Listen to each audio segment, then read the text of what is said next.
there are any non-Muslim brothers and sisters who would like to ask a question, please can the volunteers raise their hand. अगर कोई गैर मुस्लिम भाई या बहन सवाल पूछना चाहता है, खवातीन के शोबे से कोई भी गैर मुस्लिम है, कोई भी गैर मुस्लिम बहन है जो सवाल पूछना चाहिए? अच्छा, पूछ सकते हैं। जी हाँ, आपका नाम और आपका पेशा और फिर सवाल मुख्तसर सा, 1 या 2 सेंटेंस में। 2 सेंटेंस से ज्यादा तो तकलीफ हो जाती है। जी हाँ बहन, आप सवाल पूछ सकते हैं। अस्सलाम वालेकुम डॉक्टर जायक। वालेकुम अस्सलाम। आपका नाम और आपका पेशा? My name is Yashma Asad Gill and I am an actress. आपका नाम क्या है? Yashma Asad Gill. Yashma सरगिल। Yashma Asad Gill. जी हाँ। Okay, I know the time is limited, but I really want to address your contribution in my journey. There was a time when I had fallen into the trap of atheism back in the days when I was doing my bachelor's, but alhamdulillah, it was your videos and your lectures that brought me back to my religion and brought my spirituality back to me and my faith back to me. So alhamdulillah for that, and thank you for coming to my country and especially my city. You've been a and you are my, I'm actually shaking right now, I'm so sorry. You're, okay, so the question is, pardon me if I say anything wrong because my knowledge is limited, but at the time when I was doing my research and I came across your lectures, there was everything else that I could understand, but one question still remains, which is that this concept of predestination, and then there is this one concept of us human beings and Jannat having free will, right? तो अगर सब कुछ पहले से लिख दिया गया है, अगर सब कुछ predestined है, तो जो कॉन्सेप्ट है कि अगर एक चोर कहीं पे चोरी करता है, तो वो तो पहले से नहीं लिख दिया गया था, उसकी अकाउंटेबिलिटी क्या है उसमें फ्री विल के हिसाब से? बहन ने एक अहम सवाल पूछा है और वो कहती है कि पहले वो एक्ट्रेस थी और वो एथियज़म के जाल में फंस गई थी और मेरे कैसेट सुनने के बाद अल्हम्दुलिल्लाह वो वापस दीन की तरफ रुजू की और अल्लाह सुब्हानहू व तआला ने हिदायत दी। उनका मेन सवाल है कि कदर के बारे में। मैं आपको मुबारकबाद देना चाहता हूँ कि आप एक फिल्म इंडस्ट्री से वापस सही रास्ते पे आए। बहुत मुश्किल है, अगर मीडिया के जाल में फंस जाते तो निकलना मुश्किल है, लेकिन अल्लाह ताला काफ़ी लोग को हिदायत दे रहा है। आपको भी अल्लाह ने हिदायत दी। जहाँ तक ये सवाल है, उनका सवाल है कदर के बारे में, अबाउट डेस्टिनी, फ्री विल, कि अगर अल्लाह सुब्हानहू व तआला ने मेरे तकदीर में लिखा कि मैं शराब पीऊँगा और मैं शराब पीता हूँ, तो कौन जिम्मेदार? अल्लाह। ये सवाल बहुत कॉमन है, लेकिन अक्सर मुसलमान घबराते पूछने के लिए, क्या कोई फतवा न दे दे मुझे, मैं काफिर हूँ। अल्लाह सुब्हानहू व तआला कुरान मजीद में इंसानों को एनकरेज करते सवाल जवाब के लिए, इसलिए कुरान मजीद में आप पढ़ेंगे 333 बार, 323 टाइम्स, 323 बार कहा गया है कुल, कालू, इन लोग ने कहा, और 323 बार अल्लाह कहते कुल, उनसे कहो। यानी कुरान मजीद की क्वेश्चन आंसर बुक है। 323 टाइम्स पूछा गया ये क्या सवाल है, अल्लाह बोलता है कुल, कहो कुल। उनने पूछा अल्लाह कौन है, कुल वल्लाहु अहद। तो ये कुल जो है, सवाल करना कोई बुरी बात नहीं, लेकिन ये सवाल बहुत कॉमन है कि हम तकदीर में मानते हैं, ये हमारा ईमान है। तो अल्लाह ताला अगर तकदीर में लिखा कि मैं मर्डर करूंगा, मैं किसका कत्ल करूंगा और मैं कत्ल करता हूं, तो कौन जिम्मेदार? अल्लाह। तो अगर लिखा है मेरे तकदीर में कि मैं शराब पीऊंगा और मैं शराब पीता हूं, कौन जिम्मेदार? अल्लाह। नौज़ुबिल्लाह।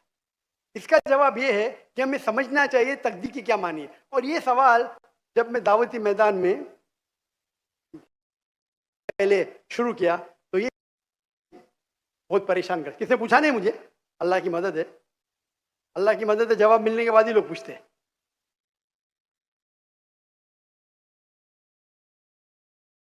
जवाब मिला, फिर मैंने उलमा से पूछा सही है, तो उन्होंने बोले माशाल्लाह अच्छा जवाब है, और मैं अभी पेश करूंगा आपके सामने। मैं मिसाल देता हूं कि अगर एक टीचर क्लासरूम में 100 बच्चे को पढ़ा रही है, 1 साल पढ़ाने के बाद इम्तिहान के पहले टीचर बोलती है ये बच्चा एग्जामिनेशन में फर्स्ट क्लास फर्स्ट आएगा, ये बच्चा सेकंड क्लास आएगा, ये बच्चा फेल होएगा। माफ करना, आपको मिसाल बोल रहा हूँ, कल मिसाल है आपके लिए। और एग्जामिनेशन के बाद ये सही निकलता है, ये बच्चा फर्स्ट क्लास फर्स्ट आता है, ये बच्चा सेकंड क्लास, ये बच्चा फेल होता है। मेरा सवाल है कि जो बच्चा फेल हुआ वो बोल सकता है कि टीचर ने प्रेडिक्ट की, क्योंकि टीचर ने प्रेडिक्ट की क्या मैं फेल होऊंगा इसलिए मैं फेल हो गया, क्या वो बोल सकता है ऐसा? हाँ क्या नहीं? हाँ क्या नहीं? नहीं।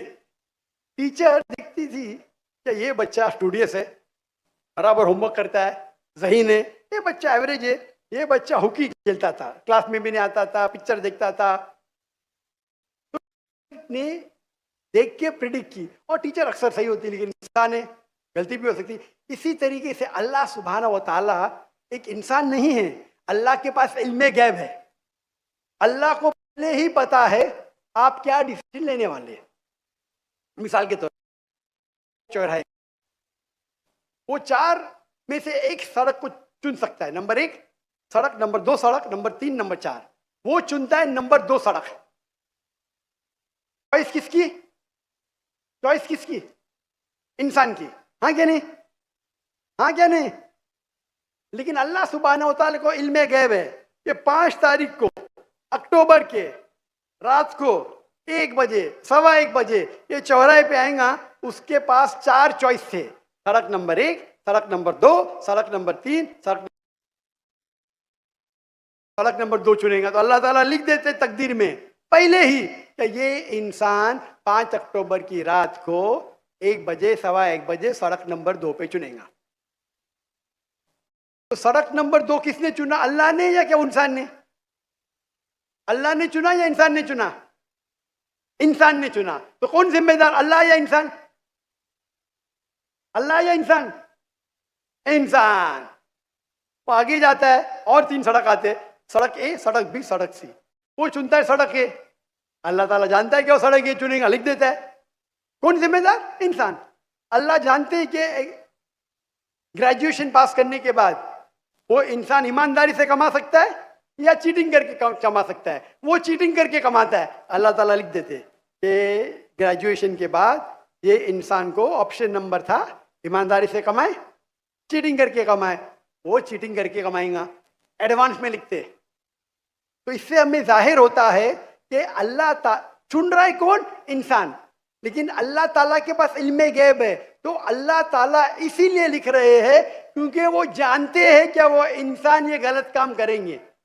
ये नहीं कि अल्लाह लिखते हैं और वो इंसान गलत काम करता है, क्योंकि वो इंसान गलत काम करने वाला है, अल्लाह जानते हैं, अल्लाह एडवांस में लिखते। तो कौन जिम्मेदार?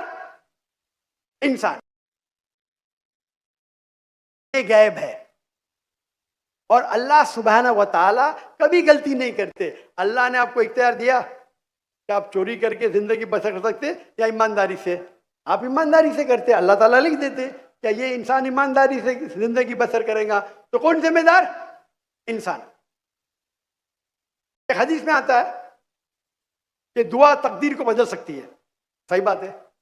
मिसाल के तौर पे आप जाते हैं एग्जामिनेशन में, आपको पेपर आपका बहुत खराब जाता है, आप जानते हैं मैं फेल होने वाली हूँ, आप घर पे आके दुआ करते हैं या अल्लाह मुझे पास कर। अल्लाह सुब्हानहू व तआला को पता है कि आप एग्जामिनेशन में जाने वाले ये तारीख को आप फेल होंगे। अल्लाह को ये भी पता है कि आप घर पे आके दुआ करेंगे। हाँ कि नहीं? अल्लाह को ये भी पता है कि अल्लाह दुआ कबूल करेंगे कि नहीं। अल्लाह दुआ कबूल कर लेता है। तो तकदीर में लिखा है ये लड़की एग्जामिनेशन में जाती है, फेल होने वाली थी, घर पे आके दुआ करती है, अल्लाह ताला दुआ कबूल कर लेता है, उसे पास कर लेता है। तो हमें पता नहीं कि क्या होगा, तो दुआ करना अच्छी बात है।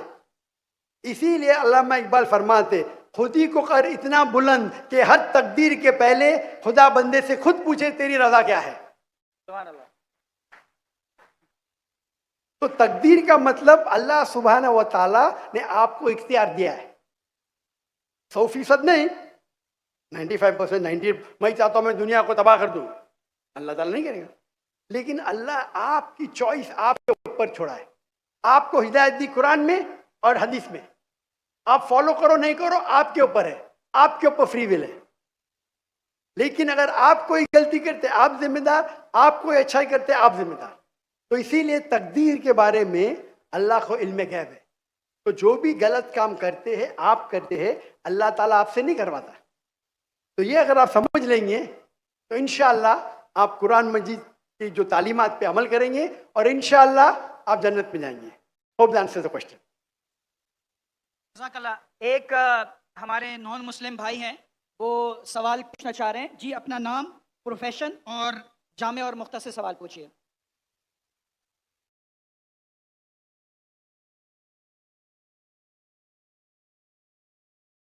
जी, ये इनका माइक प्लीज ऑन कर दीजिए।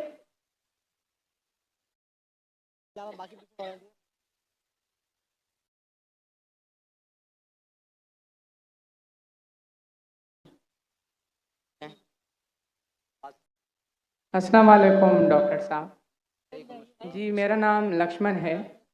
डॉक्टर साहब, आपने एक मर्तबा भारत में या फिर कहीं अपने बयान में इस प्रकार बताया था कि जो श्रुति और जो स्मृति जो शास्त्र है, तो उसमें से ज़्यादा बेहतरीन वो है कि आप श्रुति जो शास्त्र है उनको फॉलो करें, दैट्स मीन वेदास को फॉलो करें। But I am following Shrimad Bhagavad Gita because जब हमारे मानना है कि जब भगवान श्री कृष्ण आए तो उन्होंने ये बताया कि जो लास्ट जो बुक है वो भगवान का गीत यानी श्रीमद् भगवद गीता है, तो उसको मैं फॉलो करता हूँ। तो आपके मुताबिक जिस तरीके से आप कहते हैं कि नहीं आप वेदास को फॉलो करें, तो मेरा आपसे ये क्वेश्चन है कि आप भी जैसे एज अ मुस्लिम अब हज़रत मोहम्मद मुस्तफ़ा सल्लल्लाहु अलैहि वसल्लम की जो लास्ट बुक है, जिनका उनका मानना है कि उनके ऊपर वो वही आई हो, पूरी दुनिया उम्मत के लिए जो क्या बोले रहमत का वगैरह ये है, जो तो आप कुरान मजीद को फॉलो करते हैं, तो आप अगर खुदा की लास्ट बुक फॉलो करते हैं तो एज आप परफेक्ट है, और अगर मैं ऐसा करता हूँ श्रीमद् भगवद गीता को फॉलो करता हूँ तो आप कहते हैं कि इम्परफेक्ट है। भाई लक्ष्मण का बहुत अच्छा सवाल है। वो कहते हैं कि मैंने तकरीर में इंडिया में कहा हूँ कि हिंदुज़म में दो किस्म की किताबें हैं, श्रुति और स्मृति। श्रुति मतलब जो भगवान की तरफ से डायरेक्ट आती है, और स्मृति मतलब इंसानों की लिखी। ये दोनों में से श्रुति जो भगवान की तरफ आती है, जो भगवान की तरफ से आती है, वो ऊंची किताब है। अगर श्रुति और स्मृति में टकराव है तो हम फॉलो करेंगे श्रुति, भगवान की किताब, ना कि स्मृति जो इंसान की किताब। भाई साहब सवाल पूछते हैं कि मैं फॉलो करता हूँ भगवत गीता जो आखिरी किताब है, आप फॉलो करते हैं कुरान जो मोहम्मद सल्लल्लाहु अलैहि वसल्लम की आखिरी किताब है, तो फ़र्क क्यों? भाई साहब आपको थोड़ी गलतफहमी है। कुरान मजीद मोहम्मद सल्लल्लाहु अलैहि वसल्लम की किताब नहीं है, अल्लाह की किताब है। सॉरी, बिल्कुल सही, छोटी गलती है, कोई प्रॉब्लम नहीं। तो अगर मैं हिंदू से कहूँ भगवान से, तो क्या आएगा? श्रुति में आएगा। हम कहते हैं अल्लाह का कलाम। अगर अल्लाह के कलाम और रसूल के बातों में हम कहते हैं हदीस में टकराव है, तो हम फॉलो करेंगे कुरान को। सही अल्लाह के रसूल की किताब हदीस और कुरान में कभी भी टकराव नहीं होगा, लेकिन कभी कभी हदीस ज़ईफ भी होते, मौजू भी होते। अगर टकराव है तो हदीस सही नहीं हो सकती। तो लेकिन कुरान और हदीस दोनों का हमें फॉलो करना चाहिए, लेकिन हायर लेवल पे है कुरान। सर, जिस तरीके से जो सिमरती शास्त्र है, सिमरती का मतलब सिमरन करना, याद करना, ठीक है, जो याद किया हुआ। तो अगर मैं आपके ही परसेप्शन से बात करूँ तो जो कुरान मजीद है वो आप सल्लल्लाहु अलैहि वसल्लम को वही आई, तो वो याद करते थे, फिर वो सुनाते थे। तो आप भी एक तरीके से सिमरती शास्त्र फॉलो करते, ये मेरा क्वेश्चन है। नहीं, हम दोनों को याद करते हैं, हदीस को भी याद करते हैं, कुरान को भी याद करते हैं। लेकिन याद करने में हम जानते हैं कि कुरान मजीद अल्लाह का कलाम है। कई मिसालें, कई प्रूफ है। मैं लेक्चर दिया हूँ, is the Quran God's word. याद हम दोनों को करते हैं। याददाश्त से साबित नहीं कर सकेंगे तो सही हो ही नहीं सकती। सही हदीस के भी कोई मुहद्दिस है, वो बोलेंगे मैंने सुना इनसे फलाना से फलाने से फलाने से, फिर जाएगा साहबा इनके पास, फिर जाएगा साहबा के पास, फिर जाएगा अल्लाह के रसूल के पास। उसी तरीके से कुरान मजीद में भी मैंने सीखा मेरे वालिद से, मेरे वालिद ने सीखी उनके उस्ताद से, जाएगा फिर जाएगा साहबा के पास, साहबा से जाएगा अल्लाह के रसूल के पास। आप समझ रहे ना? तो दोनों का याद करने का तरीका सेम है, लेकिन एक है अल्लाह की किताब, एक है रसूल का कहना और रसूल के अमाल, उसे कहते हैं हदीस। तो दोनों में फर्क है, दोनों याद की जाती है। आप समझ रहे ना? लेकिन एक है अल्लाह की तरफ से, एक है रसूल की तरफ से। तो सर, इसी तरीके से जो हमारी जो किताब है श्रीमद् भगवद गीता, वो भी जैसे आप जो फर्स्ट प्रायोरिटी जो आपकी कुरान मजीद है, तो इसी तरीके से हम भी जो सिमरती में जो परफेक्ट जो वन है उसको श्रीमद् भगवद गीता समझते हैं। जानता हूँ मैं, लेकिन आप कोई भी हिंदू स्कॉलर से पीछे उससे पूछे श्रुति ऊंची है क्या स्मृति, वो कहेंगे श्रुति। भगवद गीता जैसे सर श्रुति शास्त्र में भी आ सकता है, क्योंकि अगर वेदास के मुताबिक जो हमारे श्री कृष्ण है वो भगवान के अवतार है, तो भगवान ने जब खुद भगवद गीता को बोला तो वो फिर स्मृति में कैसे काउंट होगा? वो आपके पंडित से पूछे। भगवत गीता महाभारत का एक पार्ट यस, है। I know, I am the follower Prabhupada. बराबर, आप स्वामी प्रभुपाद की गीता पढ़ चुका हूँ मैं, ट्रांसलेशन जी। पढ़ चुका हूँ मैं। तो वो भी, और मेरा उनसे जो श्री कृष्ण जो है, Shri Krishna mission ISKCON, yes, ISKCON, yes yes, उनसे मेरा 1-to-1 डिबेट, डिस्कशन भी हो चुका है। मैं डिस्कशन कहता हूँ, डिबेट करो, मुझे कोई प्रॉब्लम नहीं। सॉरी सर, समझे ना? उन्होंने भी माना क्या ये श्रुति है, श्रुति है ना, श्रुति है, सॉरी, वो माना स्मृति है। लेकिन क्या कहते स्वामी प्रभुपाद, यस, क्या कहते वो? Bhagavad Gita is the nectar of Veda. Yes, nectar, yes, nectar of Veda मतलब वेद वेदा का का निचोड़। पका हुआ फल। भाई साहब, आप बात करेंगे, मैं बात करेंगे। सॉरी सर, सॉरी, आपने सवाल पूछा, जी, मैंने पूछने दिया, जी, जवाब मैं दूं या आप दूं? आप देंगे, आप सुनेंगे जरा? जरूर। तो स्वामी प्रभुपदा कहते हैं, वो कहते कि वेद जिस तरीके से गाय है, वेद गाय है, उसका दूध निकालते वो है भगवत गीता। बराबर? वो कहते, मैं मानू न मानू अलग बात है। तो मैंने उनसे कहा, एक होती है स्मृति जो भगवान की तरफ से है, एक है इंसान की तरफ से लिखी गई किताब। भगवान से लिखी गई किताब का निचोड़ एक इंसान लिखे तो क्या भगवान की किताब से अच्छा हो सकता है? और जवाब है नहीं, बिल्कुल नहीं हो सकता। अगर भगवान की किताब कुरान मजीद है, एक इंसान उसको समराइज करके लिखेगा, कोई भी तर्जुमा कुरान का 1% भी नहीं है। तो तर्जुमा है वो इंसान की तरफ से। Quran is the most untranslatable book in the world, क्योंकि कुरान इतनी महान किताब है। इंसान जब तर्जुमा करता है, कोशिश करता है कि उसका ग्लिम्स दे, तो कोई भी ये नहीं कह सकता है कुरान का तर्जुमा कुरान से बेहतर है, हो ही नहीं सकता है। तो जब मेरा बहस हुआ, इस्कॉन बोला, डॉक्टर साहब आप बिल्कुल सही कहते, लेकिन ये हमारा मानना है। तो मैंने उनसे कहा, अगर वेद कॉन्ट्रडिक्ट करे भगवत, किसमें मानेंगे? वेद में ही मानना चाहिए आपको। कॉन्ट्रडिक्ट नहीं किया तो अलग बात है, आप समझ रहे? तो वेद इज द हाईएस्ट बुक, सबसे ऊंची बुक वेद है। वेद के बाद आते उपनिषद। स्मृति में सबसे ऊंची है भगवत गीता, स्मृति में, बस श्रुति से ऊंची नहीं है। अगर कुछ लोग मानते हैं श्रुति से ऊंची है, वो उनकी गलतफहमी है, मैं क्या करूं? आप समझ रहे ना? अगर कोई गलतफहमी से मानता है, मैं क्या करूं? ये है हिंदू स्कॉलर्स का कहना, मेरा कहना नहीं। तो एक आदमी गलत सोचता है, उसकी सोच है, आप समझे? बट चाहे श्रुति में मानो, भगवत गीता में मानो या वेद में मानो, भगवत गीता में भी लिखा है, चैप्टर नंबर 6 वर्स नंबर 20 में,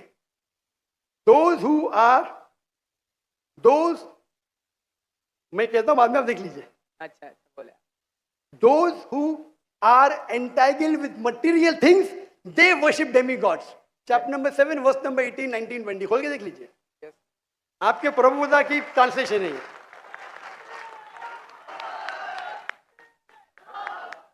क्या? those who worship demigods, they will go to the demigods. They are materialistic people. और ये वर्ड materialistic ट्रांसलेशन है स्वामी प्रभुदा का, संस्कृत से। तेरा सर, ये चैप्टर नंबर 9 है, सॉरी, वर्स नंबर 25, यान्ति देवाव्रतान वो नहीं, आप चैप्टर नंबर 7 देखिए। आप क्यों 9 खोल रहे? आपको 7 और 9 में फर्क लगता है क्या? ये अच्छी बात है, मैं 7 कोट करो, आप 9 में जा रहे। Yes, but I am not the worshipper of demigods. Demigods are अब मैं डिफरेंट। आपको कहा क्या, मैंने जो बोला सही है क्या? नहीं, देखो ना, जी एकदम तो परफेक्ट है। क्यों आप लोग को दूसरी जगह लेके जा रहे? नहीं सर, भाई साहब लक्ष्मण भाई, कम से कम हक का साथ तो दो। मैं कोट कर रहा हूँ चैप्टर नंबर 7, आप बोलते चैप्टर नंबर 9। मेरे पास कोई किताब नहीं, मैं दिमाग से बात कर रहा हूँ, बराबर? तो आप अगर मैं 7 कोट करूँ, आप मुझे नहीं डॉक्टर साहब चैप्टर नंबर 9। अरे भाई, मैं भी भगवत गीता का स्टूडेंट हूँ, बराबर ना? ओके, मैं स्वामी प्रभुपदा नहीं हूँ, लेकिन मैं भी स्टूडेंट हूँ ना, हूँ क्या नहीं? Yes. मैं मेरे दिमाग से कोट कर रहा हूँ, बराबर ना? तो आप, मैं जब चैप्टर 7 कोट कर रहा हूँ, चैप्टर 9 में क्यों जा रहे? बट मुझे लगा कि आपने वो जो श्लोक जो कोट किया ना, कि जो भूतों की पूजा करते भूतों के पास जाएंगे, पितरों की पूजा करने, यान्ति देवाव्रतान देवान पितृ यान्ति व्रता भूत यान्ति भूतेज्य यान्ति मत यज्ञो विपाम। तो मेरे भक्त है, वो मेरे पास आएंगे। बिल्कुल सही। तो इसलिए ना हम भूतों, न प्रेतों, न क्या बोलते हैं कि जो पितृ है, जो मेरे एंसेस्टर है, उनकी पूजा ना करते हुए, ना डेमीगॉड्स की भी पूजा ना करते हुए, तो भगवत गीता कहती है तो आप कृष्ण की मानते पूजा हैं कर। कि भूत परस्ती गलत है, मानते हैं आप? नो, कृष्ण की मूर्ति रखना भगवत गीता के मुताबिक परफेक्ट है। चैप्टर नंबर 12, जब अर्जुन ने पूछा कि मैं किसकी पूजा करूं, तो भगवान ने चैप्टर नंबर 12 दूसरे श्लोक में बताया कि अगर कोई मेरी साकार रूप की पूजा करता है तो वो मुझे अत्यंत प्रिय है, तो इसलिए मैं भगवत गीता को फॉलो करता हूँ। उसका मतलब भगवत गीता में कॉन्ट्रडिक्शन है। अभी आपने कहा कि भगवत गीता में लिखा है भूत परस्ती खराब है। मैंने नहीं कहा सर। अरे आपके स्वामी प्रभु ने कहे डेमीगॉड्स की पूजा करना अनइंटेलिजेंट मैन है। आई am not following demigod, sorry, only Krishna को फॉलो करता हूँ। मोनोथियज्म, पॉलीथियज्म नहीं, सबको मैं भगवान नहीं मानता, सिर्फ एक को मानता हूँ। सॉरी। आप अगर डेमीगॉड का नीचे फुटनोट में पढ़ेंगे, उसमें लिखा है आइडल वर्शिप ऑल्सो। यस, मैं डेमीगॉड्स की वर्शिप नहीं करता ना। आइडल की वर्शिप करते क्या नहीं? आइडल के मुताबिक, आपके मुताबिक आइडल है कि एक मूर्ति बनाना, बट मेरे मुताबिक आइडल है कि कृष्णा का मैं जो आपके मुताबिक नहीं चलने वाला हूं, मैं सिर्फ पूछ रहा हूं। जी। अभी हम बहस नहीं करें, बराबर? ये डिबेटिंग टाइम नहीं है। अच्छा सर, सॉरी। आप अगर बीच में दखल अंदाजी नहीं करेंगे तो लोग समझेंगे। चलिए ठीक। आप ये मानते हैं कि डेमीगॉड की पूजा करना आप करते क्या? मैं बात ही क्या कर रहा हूं? मैं क्या कर रहा हूं? मैं डेमीगॉड्स की पूजा नहीं करता। भाई साहब, मैंने आपको मौका दिया सवाल पूछने का, जी सर। आप मुझसे डिबेट करना चाहते क्या? नमस्कार। ये रूल को तोड़ना सच अच्छी बात है। आप हमारे रूल को तोड़े क्या नहीं? नहीं सर, अभी आप बोले मैं सुनूंगा। तोड़े क्या? हाँ क्या नहीं? तोड़े क्या नहीं?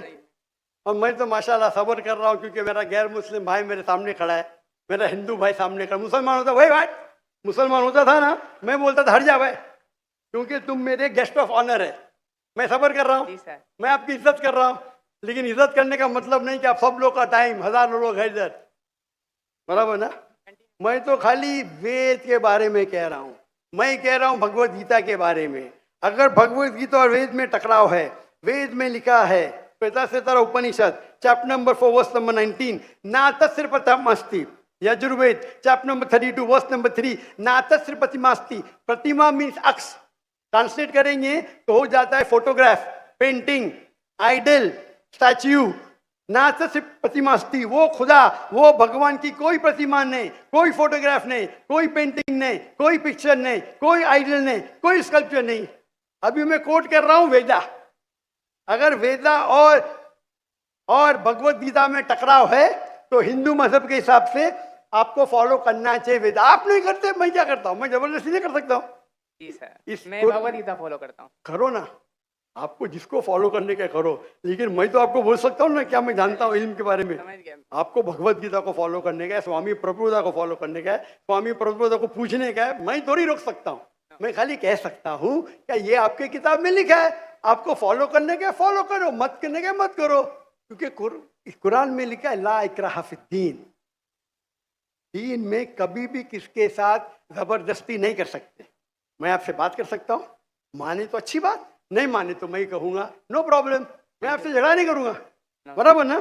Thank you. आप जाके फिर से तहकीक करो, चलिए सर। बराबर ना?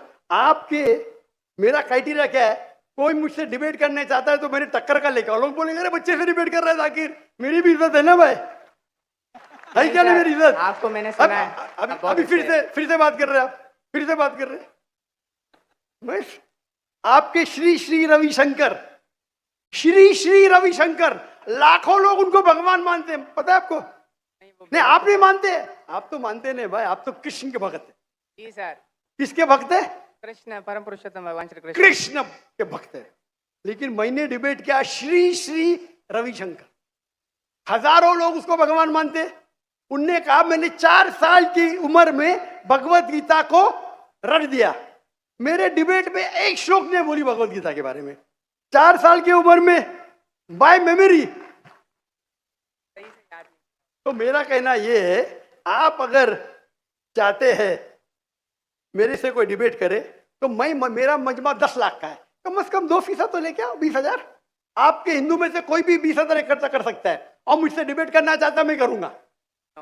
20,000 वन सिटिंग, बराबर। और कई हिंदू है, आपके जग्गी वासुदेव, आपके रामदेव बाबा, आपके श्री श्री रविशंकर, उनको $1 मिलियन देंगे तो भी नहीं डिबेट करेंगे मेरे साथ। वो तो भूल चूक से कर लिए श्री श्री रविशंकर ने और पछता रहे। मैं आपसे डिबेट करूंगा तो लोग बोलेंगे बच्चे से डिबेट कर रहा है, समझे ना? लेकिन मेरी इल्तिजा है कि आप कुरान मजीद भी पढ़िए, आपके स्वामी प्रभुपाद बोलते ना कुरान पढ़ना हराम है, नहीं बोलते ना? नहीं बोलते माशा। सर। तो मेरी इल्तिजा है, मेरी रिक्वेस्ट है, मेरी ख्वाहिश है मेरे भाई से, छोटे भाई से, कि कम से कम आप कुरान मजीद का तर्जुमा पढ़ो।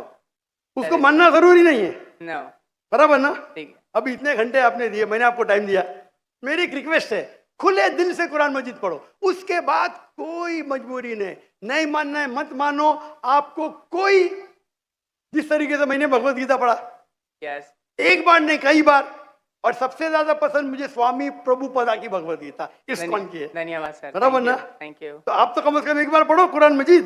इंशाल्लाह जरूर पढ़ूंगा। इंशाल्लाह मैं उसका इंतजार करूंगा इंशाल्लाह। Thank you. जज़ाकल्लाह, अल्लाह आपको हिदायत दे। जज़ाकल्लाह। जज़ाकल्लाह। एक मिनट, कोई और भाई जो नॉन मुस्लिम, अगर कोई भाई सवाल करना चाहें?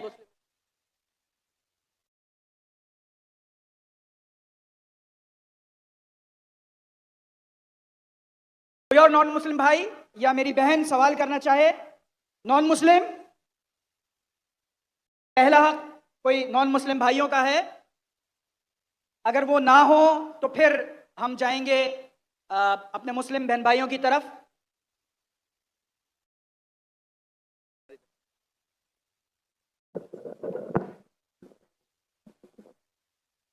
Assalamu alaikum. My name is Abdul Basit Rind. I am a social media influencer. I am having मेरे भाई अब्दुल बासित जी पहले गैर मुस्लिम खत्म हुई हैं, जी जी पूछा है वो इन्होंने मुझे। तो मुसलमान it goes to that section, ladies हम इक्वल है ना।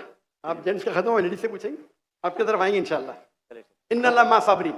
इन्नल्लाह हमा सबिर। जी हाँ बहन जी, अगर कोई गैर मुसलमान बीच में भी पूछना चाहता है तो लाइन तोड़ के आगे आ सकता है, इंशाल्लाह उनके सवाल का हम पहले जवाब देंगे। जी हाँ बहन, आप पूछ सकते हैं।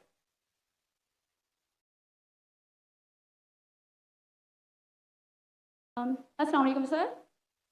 सर मेरा नाम पलवशा है and I am from Lakki Marwat. And sir first of all अल्हम्दुलिल्लाह and thank you so much कि आपने मौका दिया है क्वेश्चन का। सर मैं जिस जगह से बिलोंग करती हूँ सर, वहाँ पे पार्डन माई उर्दू प्लीज़, मैं पश्तो स्पीकिंग हूँ सर। तो मैं जहाँ से बिलोंग करती हूँ वहाँ पे sir complete Islamic religious society है।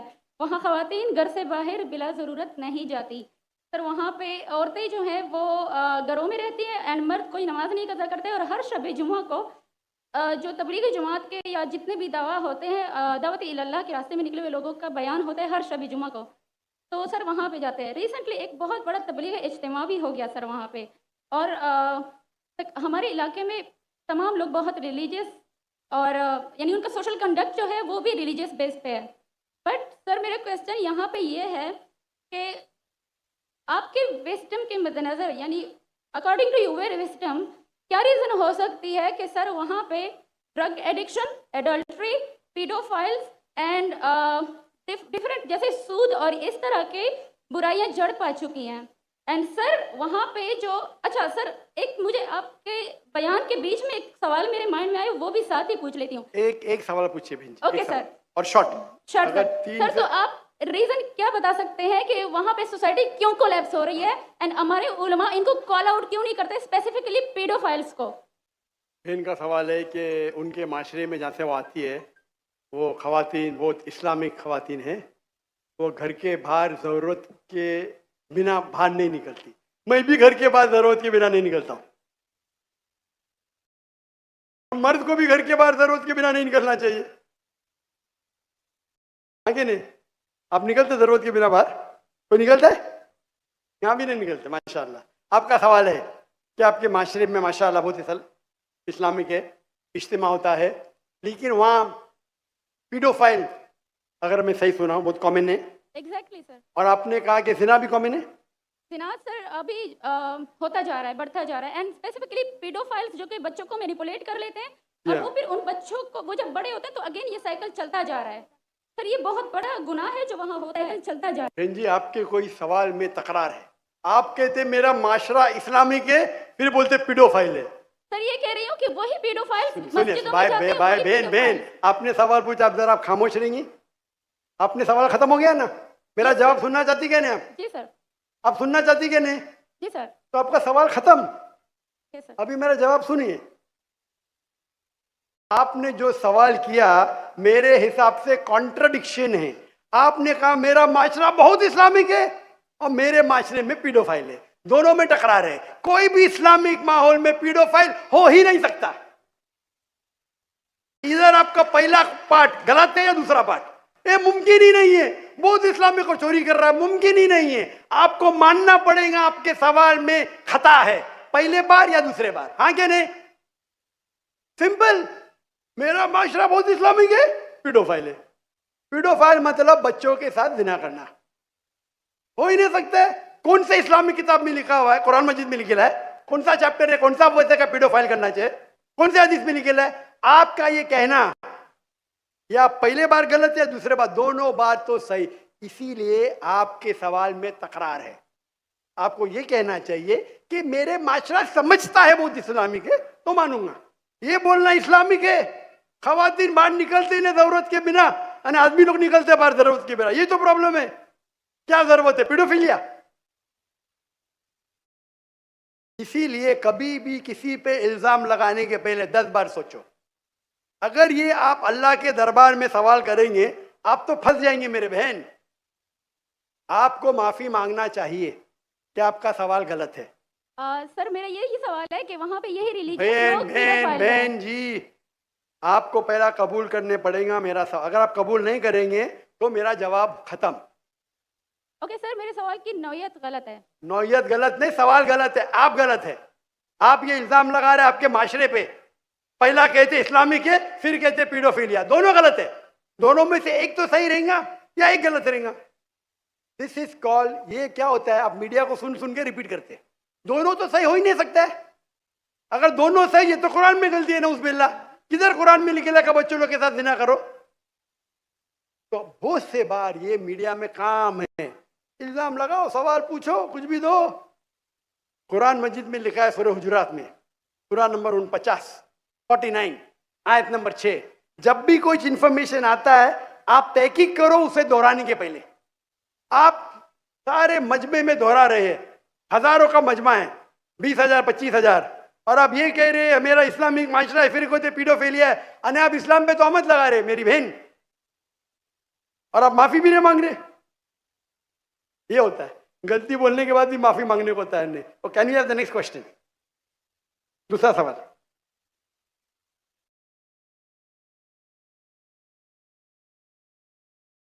माइक ओपन कीजिएगा, इनका राइट साइड वाला माइक ओपन कीजिएगा। वो कह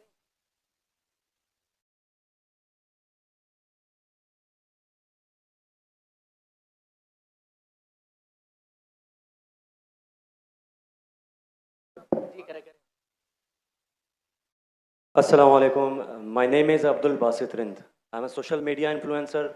I'm having millions of followers different on different platforms, social media platforms. मेरा सवाल ये है कि मैं एक मुस्लिम घराने में पैदा हुआ। मेरे माँ बाप जो है मुसलमान थे। मैं एक मासूम बच्चा, मुझे तो कुछ भी नहीं पता। मैं जब पैदा हो के जवान हुआ तो मेरा जो दिल है वो उसी चीज़ को तस्लीम करता है जो मेरे माँ बाप ने मुझे सिखाया। क्योंकि मैं मुस्लिम फैमिली में पैदा हुआ तो मैं इस्लाम को दिल से सच्चा समझता हूँ। अभी जैसे हमारे लक्ष्मण भाई आए थे, एक मासूम बच्चा, उसको कुछ भी नहीं पता कि मज़हब क्या है, रिलीजन क्या है, और वो क्रिश्चियन फैमिली में पैदा हो या हिंदू फैमिली में पैदा हो तो वो उसी चीज़ को फॉलो करता है, उसी चीज़ को उसका दिल मानता है जो उसके माँ बाप ने उसको सिखाया हो और उसके माइंड में फीड किया हो। तो वो अगर बहुत ही अच्छा बंदा है, वो बहुत ही अच्छा बंदा है, वो लोगों की मदद भी करता है, ख्याल भी करता है, बहुत नाइस इंसान है। लेकिन अगर वो इस हालत में मर जाता है तो क्या वो जहन्नुम में जाएगा या जन्नत में जाएगा? अगर जहन्नुम में जाएगा तो ये जस्टिस है या इनजस्टिस है? भाई साहब आपने नाम क्या कहा आपका? अब्दुल बासित रिंद। अब्दुल बासित रिंद रिद Rind is a Balochi caste tribe है मेरा। रिन जी, रिंद। अब्दुल कादिर इस्लाम। अब्दुल बासित। अब्दुल बासित, यस। शेख अब्दुल बासित अच्छे कारी थे माशाल्लाह। भाई अब्दुल बासित ने बहुत अच्छा सवाल किया। बोला मैं मुसलमान खानदान में पैदा हूँ, मेरे वालिदैन मुसलमान थे और है, अल्हम्दुलिल्लाह है। नहीं आपने थे बोला लेकिन ना, गलती हो गई मुझसे। रिकॉर्डिंग है, मैं गलती एक्सेप्ट करता हूँ। है मुसलमान है। जो उनने पढ़ाया मैंने कबूल किया। हमारे लक्ष्मण भाई हिंदू थे, हिंदू बन गए। अब्दुल बासित ने कहा, जो मेरे वालिदैन ने कहा मैंने मान लिया। अब्दुल बासित साहब, अगर आपके वालिदैन आज कहते 2 + 2 5, आप मानेंगे? नहीं मानूंगा। तो ये बोलना कि जो वालिदैन ने कहा मैं मान गया, सही नहीं है। जब तक आप बच्चे थे तो शायद मान जाते थे, बराबर। 2 साल की उम्र में माँ ने बोली 2 + 2 5, तो आप हाँ बोलेंगे, बराबर कि नहीं? आज बोलेंगे तो आप मानेंगे। Very good. तो इस्लाम का ये कहना है, अल्लाह के रसूल फरमाते हैं कि जब तक बच्चा बालिग नहीं होता है उनके ऊपर कलम नहीं लिखे जाएंगी, मतलब वो मासूम है। अगर लक्ष्मण जो है अभी तो बालिग है, 25 साल 30 साल 35 साल, पता नहीं, यहां से दूर से दिख रहा नहीं था, लेकिन बालिग तो है ना। अगर कोई गैर मुसलमान हिंदू खानदान में पैदा होता है या ईसाई खानदान में पैदा होता है और बालिग बनने से पहले 10 साल की उम्र में या 8 साल की उम्र में इंतकाल हो जाता है, तो वो जहन्नम में नहीं जाएगा, क्योंकि वो मासूम है। आप समझ रहे? लेकिन एक इंसान जब बालिग हो जाता है तो उसके वो जिम्मेदार है, वालिद को दोषी नहीं ठहरा सकता है। आज की तारीख में मैंने आपसे पूछा, आपके वालिदैन बोलेंगे 2 + 2 5, आप मानेंगे? आपने कहा नहीं। उसका मतलब आज आपकी वालिद, आपके वालदा अगर कोई गलत कहेंगे, आपके पास होशो हवास आया, आप उसको कुछ बात में भी आप मान लेंगे गलत चीज को, लेकिन अक्सर गलत चीज को नहीं मानेंगे। आप अपनी वालिद से मोहब्बत करते, वालिदैन से मोहब्बत कर, उसका मतलब नहीं कि आप खिलाफ है उनके, लेकिन अभी आप बालिग बन गए, समझिएगा। तो ये बोलना कि क्योंकि वालिदैन, कुरान की आयत है कि काफिर ये नहीं कह सकेंगे कि उनके वालिदैन काफिर थे, ये काफी नहीं है, कुरान की आयत है। तो उसका मतलब अगर बचपन में कोई बच्चे का इंतकाल हो जाता है, चाहे वो मुस्लिम खानदान से गैर मुस्लिम खानदान से, अगर बालिग नहीं होता है तो कलम उन पे नहीं चलती है, वो जहन्नम में नहीं जाएंगे। साफ है। एक बार बालिग हो जाते, उनको इल्म हो जाता है, फिर इसीलिए अल्लाह के रसूल फरमाते हैं कि हर इंसान, हर बच्चा दीनुल फित्र में पैदा होता है, उसके बाद उसके वालिदैन, उसके टीचर उसको बुत परस्ती सिखाते, उसको आग की इबादत करना सिखाते, और वो बुत परस्ती करने लगता है। बच्चा है तो माफ हो जाएगा, बालिग हो जाता है, उसके बाद समझ आ जाती है, तो वो जिम्मेदार है। तो अगर एक इंसान बालिग हो गया 25 साल 30 साल की उम्र में, शिर्क करता है और उसका इंतकाल होता है, तो वो जिम्मेदार है। पहला मुझे ये कहने के लिए कह दो, क्या आप समझते खाली मुसलमान में पैदा हो गए तो जन्नत में जाएंगे? इस्लाम में जन्नत में जाने के लिए 4 चीज की जरूरत है, मैंने कह दिया। ईमान, अमल सालेहात, ईमान, राइचियस डीड, वतवासौ बिल हक, हक की तरफ बुलाओ और सब्र की तरफ बुलाओ। 4 चीज की जरूरत है। आप बहुत अच्छे इंसान होंगे, नमाज पढ़ते होंगे 5 टाइम, हज के लिए गए होंगे, रोजा रखते होंगे, लेकिन अगर आप दावत नहीं करेंगे तो आमतौर पे आप जन्नत में जाएंगे नहीं। अल्लाह ताला आपको माफ करने चाहता है और जन्नत में डालना चाहता है, वो अल्लाह की मर्जी, वो डाल सकता है, लेकिन आमतौर पे आप जन्नत नहीं जाएंगे। उसी तरीके से कई गैर मुस्लिम बन रहे लाखों की तादाद में, आप समझ रहे? तो लाखों की तादाद में गैर मुस्लिम इस्लाम कबूल कर रहे, वो जन्नत में जाएंगे कि नहीं?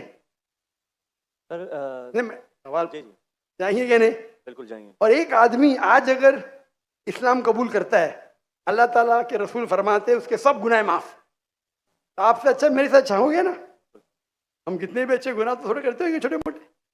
तो ये कहना, तो ये अल्लाह सुभाना व ताला का हिकमा है, ला इकराह फिद्दीन, हमारे दिन में कोई जबरदस्ती नहीं। ये आप बोलेंगे नहीं लेकिन चांसेस है क्या वो गैर मुस्लिम इसमें पैदा हुआ तो उसके इस्लाम करने के चांसेस कम है? बिल्कुल सही कम है। मुसलमान होने के बाद भी आज की हालत देख के लगता है कि हम जन्नत में जाएंगे। वो खातून क्या कह रही थी? क्या पिडोफिलिया करके जन्नत में जाएंगे? क्या लगता है आपको? वो तो हमारे इस्लामिक टीचिंग्स में नहीं है बिल्कुल। लेकिन जन्नत में जाएंगे क्या वो मुसलमान? अगर अपने आप को मुसलमान कहते हैं और पिडोफिलिया कहते, जन्नत में जाएंगे? बिल्कुल नहीं। अगर वो खातून सही है, क्या पिडोफिलिया है, तो उनका पहला सवाल का हिस्सा गलत है, वो मुसलमान है ही नहीं। हाँ, नाम के होंगे, कलमा पढ़ते होंगे, लेकिन ये कहना कि हम लोग दीनी हैं, ये गलत है। अगर वो इस्तिगफार करे अल्लाह ताला माफ कर सकता है उनको, कोई भी गुनाह।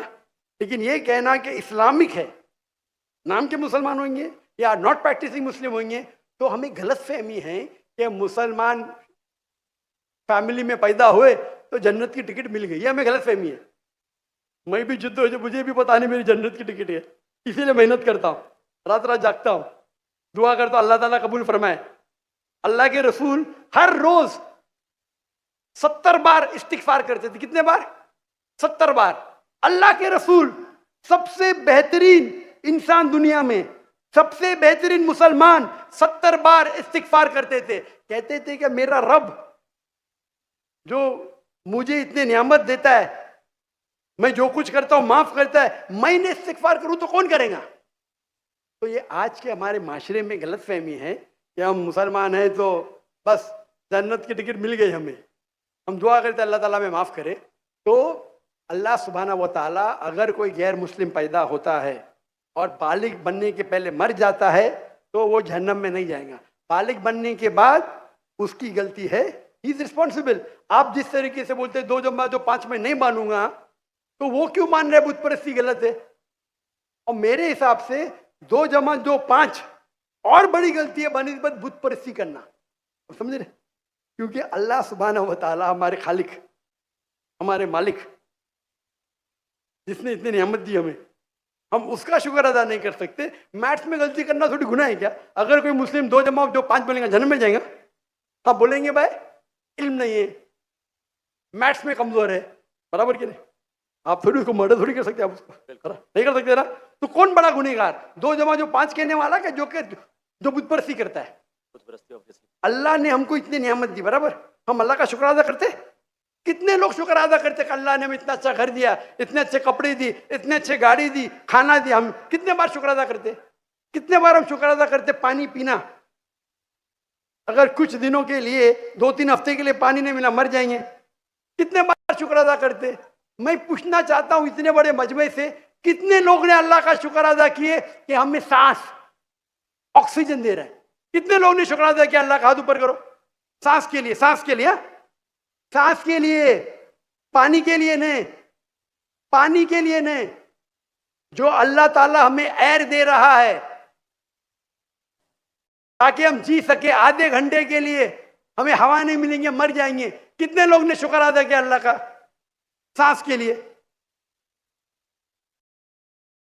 4-5% है माशाअल्लाह। शायद आपने मेरा लेक्चर सुने, आपने लेक्चर सुने थे what is the purpose of life? कौन लोग ने सुने मेरा लेक्चर आज के पहले? What is the purpose of life? हाथ ऊपर करो। माशाअल्लाह, उससे बड़ी तादाद है। मतलब अपने अगर लेक्चर सुने तो लेक्चर में बोलता हूं मैं, यहाँ जरा वक्त की किल्लत थी तो लेक्चर के बाद बोल रहा हूं मैं। जो सांस लेते उसका तो शुक्र अदा करना चाहिए। तो हम कितने नाशुक्र अदा है, हम कितने एहसान फरामोश है। अल्लाह ताला फरमाते जब अल्लाह ताला आपके सारे मुश्किलात दूर करता है, अल्लाह को भूल जाते, मुश्किल में आते फिरते अल्लाह को याद करते। तो रिगार्डिंग क्वेश्चन, अगर आप गैर मुस्लिम बालिग हो जाता है, होने के बाद उसे माफ़ी नहीं, होने के पहले माफ़ी है। सर ये मैं आई एम लकी कि मैं मुस्लिम फैमिली में पैदा हुआ, मुझे ये सारी बातें पता चली। लेकिन बराबरी में अगर कोई क्रिश्चियन फैमिली में पैदा हो जाता है तो ये उसकी तो गलती नहीं है कि वो उस फैमिली में पैदा हुआ, उसके लिए तो ज़्यादा मुश्किल है। आपने मेरा सवाल का जवाब सुने क्या नहीं सुने? जी जी बिल्कुल सुना, बिल्कुल मैंने जवाब दिया क्या नहीं इसका? सर लेकिन मतलब पैदा होने पे तो उसका हक नहीं है, वो मुस्लिम में भी पैदा हो सकता है और उसमें भी। आपने मेरा जवाब सुने कि नहीं सुने? सुना बिल्कुल।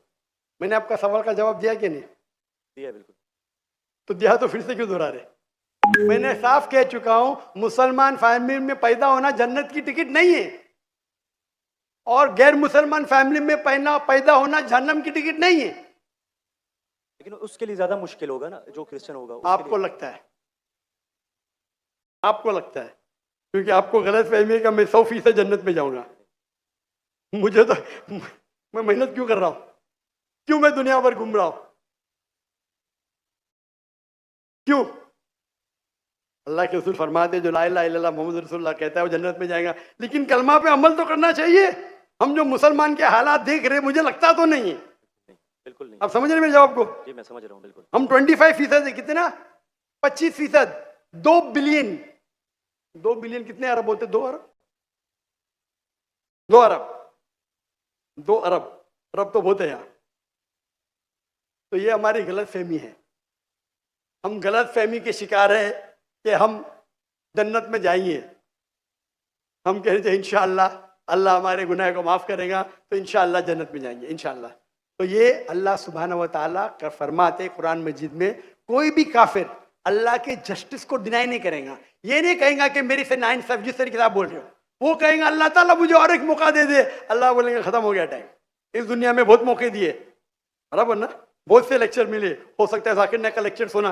अभी मेरे लेक्चर सुनने के बाद लक्ष्मण मेरे लेक्चर सुनने के बाद बुत परस्ती कंटिन्यू करेगा, आप उसे दोषी ठहराएंगे कि नहीं? बिल्कुल, आपने लॉजिकल बताया कि अगर वो आखिरत में बोलेगा अल्लाह ताला मुझे पता ही नहीं था बुत परस्ती गलत है, अरे मैं तो स्वामी प्रभुपदा की बात माना, वो डॉक्टर साहब की बात ने माना, फंस जाएगा कि नहीं? और आपको शायद पता नहीं, डॉक्टर जाकिर नाइक की बात आज की तारीख में करोड़ों गैर मुस्लिम सुनते हैं, करोड़ों, सुभान अल्हम्दुलिल्लाह। तो अगर मेरी बात है, मैंने कहता हूं कि मैं बहुत महान हूं, मैं छोटा सा दाई हूं, अल्लाह से फरमाता हूं, तो हमारा ये फर्ज है जो भी गैर मुस्लिम मिले उनको बोलो। आपने कितने गैर मुस्लिम को दावत दी? आप यूट्यूब इन्फ्लुएंसर है, मैं आपकी जाती जिंदगी में जाना नहीं चाहता हूँ। यूट्यूब इन्फ्लुएंसर अच्छे भी होते हैं, खराब भी होते हैं, इस्लामिक भी होते हैं, गैर इस्लामिक भी होते हैं। मेरा अब एक यूट्यूबर से ये चैट हुआ था, पॉडकास्ट, बराबर ना। तो ये चीज़ है कि आप देखना चाहिए, आप यूट्यूबर, मैं भी यूट्यूबर इन्फ्लुएंसर हूँ। आपके कितने मिलियन है फेसबुक पे? टिकटॉक पे 3.7 मिलियन है। टिकटॉक तो मुझे बैन कर दिया क्योंकि मैंने मेरे चाइनीज भाइयों की तरफ से क्या, तो मुझे बैन नहीं कर दिया। तो एक अपने गवर्नर साहब के बेटे, मेरे बेटे, उनके बेटे ने परसों मेरी वीडियो ली, पॉडकास्ट ली, बोले वाह अब्बा 1.5 मिलियन पहुंच गया, मॉर्निंग में आउट। बोले अरे काट दिए क्यों? मैं बोला भाई टिकटॉक और मेरी टिकटॉक से दुश्मनी ने, टिकटॉक को मेरी से दुश्मनी है। आप समझे ना? आपके 1.5 मिलियन चंद घंटे में, इनके बेटे के 1.5 मिलियन टिकटॉक पे फॉलोअर्स बहुत है, लेकिन वीडियो ही निकाल दिए क्योंकि मैंने मेरे भाइयों जो है ना विगर मुस्लिम का सपोर्ट किया। आप भी सपोर्ट करेंगे आपको भी बैन कर देंगे, तो संभाल के रहना। आप समझे ना? बिल्कुल। अच्छा, मैं इससे टिकटॉक से मैं हुई नहीं। आपके फेसबुक पे कितने इन्फ्लुएंस है, कितने फॉलोअर्स है? फेसबुक पे तकरीबन 1.5 लाख होने वाले हैं। 1.5 लाख होने वाले हैं। मेरे अभी 24 मिलियन हुए 2 दिन में, माशाल्लाह। 24 मिलियन। तो मैं भी सोशल मीडिया इन्फ्लुएंसर हूँ क्या नहीं? बिल्कुल है। आपके यूट्यूब पे कितने? यूट्यूब पे 265 के। 265, माशाल्लाह। मेरे 4 मिलियन अभी हो गए 2 दिन पहले। माशाल्लाह। मैं भी यूट्यूब इन्फ्लुएंसर हूँ ना। तो मेरा पेशा है YouTube influencer, Facebook influencer, social media influencer, तकरीर इन्फ्लुएंसर, इन्फ्लुएंसिंग पीपल टुवर्ड्स अल्लाह। बराबर कि नहीं? अभी आपका यूट्यूब इन्फ्लुएंसर का मौजूद क्या है? Influencing towards blogging. लेकिन व्लॉगिंग के बीच में कोशिश करता हूँ कि जो इल्म मुझे कभी हासिल हो आपकी वीडियो से, डॉक्टर इसरा साहब की वीडियो से, कोशिश करता हूँ कुछ माशाल्लाह। मौज़ूआत पे बात लेकिन सही तो ब्लॉगिंग ही है ना। बिल्कुल। मैंने मेरे मेडिकल प्रोफेशन छोड़ दिया, तो ये तो है ना। अगर आप इन्फ्लुएंस करेंगे ब्लॉगिंग की तरफ, बेटर है कि अल्लाह की तरफ। भले आपका जो फॉलोअर्स आधे भी हो जाएंगे, 10% भी, मेरी आपकी दरखास्त है, मेरी आपसे इल्तिजा है, आप इस्लामिक यूट्यूब इन्फ्लुएंसर बनो। मे भी आपके फॉलोअर्स 4 मिलियन से 1 मिलियन हो जाएंगे। आपकी जो आपको पैसा मिलता है कब यूट्यूब से? बिल्कुल मिलता है। मैं तो पैसा लेता ही नहीं हूँ। मुझे कहते आप अगर फेसबुक पे ऐड लेंगे आपको $50,000 पर मंथ मिलेगा। अरे भाई मुझे जन्नत जाने का है, $50,000, आप मुझे $50 मिलियन भी देंगे तो मैं ऐड नहीं दूंगा। Most of the social media पे ऐड देना हराम है। आपके चैनल पे लड़कियां आ जाएंगी, छोटे छोटे कपड़े में आ जाएंगी। अरे क्यों मुझे जन्नत में जा रहे भाई? मेरे यूट्यूब सोशल मीडिया पे नो मोनेटाइजेशन। कभी कभी किसने स्ट्राइक किया, अगर मैं ऑडियो इस्तेमाल किया विद परमिशन, उसके मैनेजर को पता नहीं तो कभी ऐड आ जाती, गलती से ऐड आ जाती। मेरे हिसाब से मैं भी सोशल मीडिया में I am expert in social media. No blogging, only logging towards Allah. माशाल्लाह माशाल्लाह। और जरूरत भी नहीं, अल्लाह ताला मुझे रोज लाखों देता है, तो क्यों मैं यूट्यूब से लूं भाई? यूट्यूब से हराम कमाई हराम है। यूट्यूब के ऐड से अगर आप कमाते हैं, वो ऐड में लड़कियां आ जाएंगी, म्यूजिक आ जाएंगी, ये आ जाएगा वो, आप उसको में भी आप अल्कोहल ऐड को बैन करेंगे। लड़कियां तो बैन नहीं कर सकते ना? कर सकते क्या? नहीं कर सकते। अपने माशरे में पीडोफिलिया फैलेगा इसके वजह से। आप समझ रहे ना? हर इंसान समझता मैं तो इस्लामिक हूं, कमाने का, यूट्यूब इन्फ्लुएंसिंग, बहुत कम कमाना तो छोड़ दो, मैं कमा सकता हूं। 24 मिलियन फॉलोअर्स है, बराबर ना? मेरे इसमें कोई भी मेरी कॉपी कर सकता है फ्री में। मेरे यूट्यूब के जरिए कितने लोग $10,000, $50,000 पर मंथ कमाते। थंबनेल पे क्या डालते? फोटो डाल देते लड़की का। मेरे इसके पर 5 लाख, उसके इस पे 2 मिलियन। मैं सवाब कमाऊंगा ना, वो क्या कमाएगा? पैसा। पैसा और नर्क। मैं बोला नो कॉपीराइट, पैसा तू कमा भाई, मुझे अजर कमाने दे। मैं अगर हिट करूंगा ना, उसका पैसा मेरे पास आ जाएगा, बराबर कि नहीं? मैं बोलता हूं नो कॉपीराइट। जाकिर नाइक, ऐश्वर्या राय, ये ऐश्वर्या राय कौन है? गूगल करूंगा, अरे बॉलीवुड की एक्ट्रेस है, मुझे क्या पता, समझे ना? मेरा वीडियो लेते हैं, लेकिन मैं क्या बोलता हूं, मेरे वीडियो के ऊपर शैडो बैन पता है आपको ना? शैडो बैन है।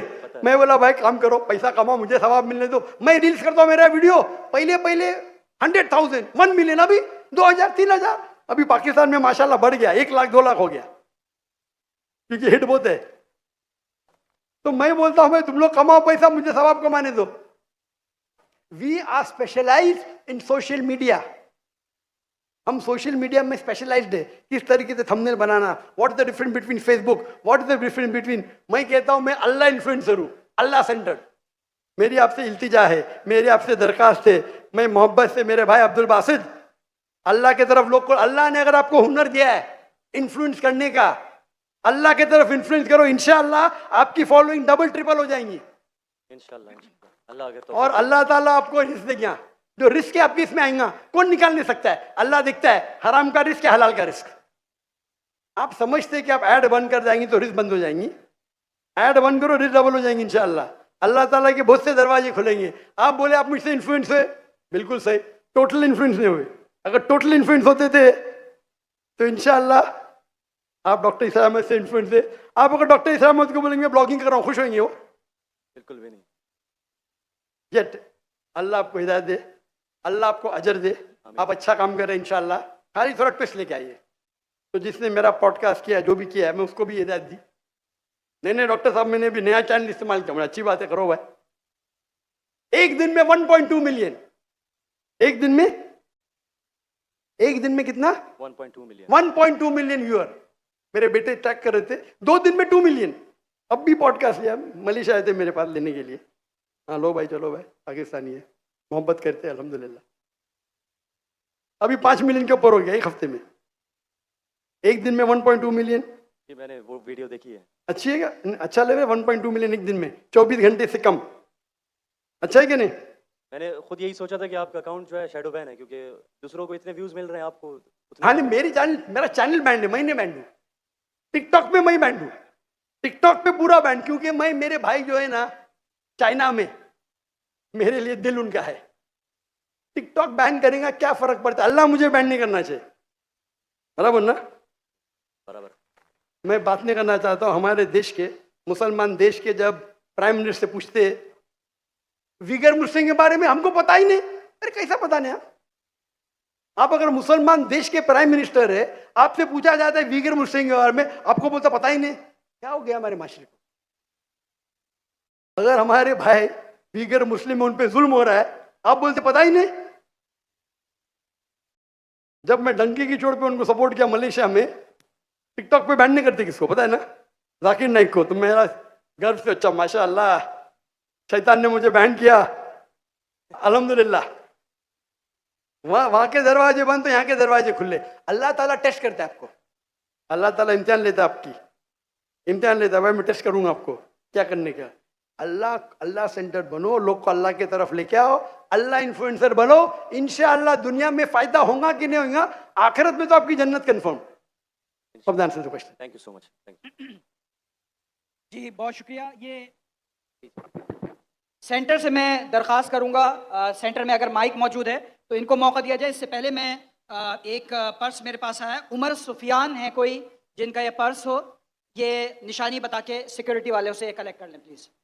सेंटर से मैं दरख्वास्त करूंगा, सेंटर में अगर कोई नॉन मुस्लिम भाई हैं तो पहले उनका हक है, वो सवाल करेंगे। अस्सलाम वालेकुम sir, my name is Mohammad Ismail and I am a student. Sir मेरा ये सवाल था कि कुरान में आता है कि दो लोगों के लिए कत्ल की सज़ा सुनाई गई है, एक जो फसाद फिल अर्द करे और दूसरा जो किसी का कत्ल करे। लेकिन जब हम अहादीस का मुआयना करते हैं तो हमें एक दूसरी टाइप भी मिलती है कि जो मर्द और औरत शादीशुदा जिना करें तो उनके लिए भी कत्ल की सज़ा है। तो हमें किस चीज़ को मानना चाहिए?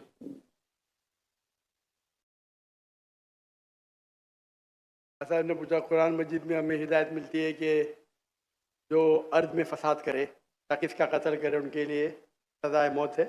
हदीस में मिलती है कि जो जिना करे, शादीशुदा कत्ल है, किस पे अमल करे? दोनों पे अमल करना चाहिए। ये कोई सवाल है? अल्लाह की बात पे भी अमल करो, अल्लाह के रसूल पे। कुरान क्या आती है? अल्लाह रसूल रसूल। कुरान में लिखा है, क्लियरली लिखा हुआ है कि अगर जो जिना करता है उनके लिए उनको कमरे में बंद करो तब तक जब तक एक नई सजा नाजिल नहीं होती है। ये सूरह निसा सूरह नूर की आयत है और हदीस में नाजिल हो गई। तो दोनों फॉलो करो, कुरान भी फॉलो करो और हदीस को भी फॉलो करो, इसमें कोई डिफिकल्टी की बात नहीं। जी, अगर बहनों की तरफ से कोई सवाल है मेरी लेफ्ट साइड से तो मैं उनको मौका देना चाहूँगा। अगर कोई गैर मुस्लिम बहन है तो पहले उनका हक है, अगर नहीं है तो फिर आप सवाल कर सकती हैं। अपना नाम बताइए, अपना प्रोफेशन बताइए और जामे और मुख्तसर सवाल, इख्तलाफी सवाल से गुरेज कीजिए। अस्सलाम वालेकुम कामरान भाई साहब, आपका बहुत शुक्रिया। मेरी 18 साल पुराने अपने उस्ताद से मुलाकात का बहुत शुक्रिया। मैं रूहानी उस्ताद मानती हूँ इनको और आपसे दरख्वास्त है कि आप अरबी का कोर्स शुरू कीजिए जिस ITA करा। मेरी आपसे बहुत बहुत गुजारिश है, अल्लाह आपको अज़र दे। और दूसरा सवाल ये है कि मेरे दादा जान हिंदुस्तान पाकिस्तान बनने से पहले हिजरत करके आए हिंदुस्तान से, तो वो मुसलमान करते थे लोगों को। तो हम लोग ठट्ठा में रहते हैं और तबलीग करते हैं, मुसलमान करते हैं, वहाँ क्रिश्चियन भी हैं, मुस्लिम भी हैं। तो जाकिर साहब का मैंने प्रोग्राम देखा 2009 में, 2009 से मैं फॉलो कर रही हूँ, मगर मैं हिंदुस्तान नहीं जा सकी कुछ बॉर्डर के इश्यूज़ की वजह से। तो मेरा ये सवाल है कि मैं 18 साल से तबलीग कर रही हूँ, बाइबल का बोला था कि आप स्टडी करें और स्टडी करके उनको बताएं कि कहाँ गलती है। तो मैंने की और मैंने मुसलमान किया बहुत सारी अपने दोस्तों को स्कूल लाइफ में और अभी भी अमली ज़िंदगी में कर रही हूँ। मेरी दोस्त है, फैमिली है, वो जो है ना बोलती है कि हवाला देते हैं गीता से, रामायण से, तो उसमें कहते हैं आखिरी उतार रसूल पाक है। तो वो कौन सी किताब है?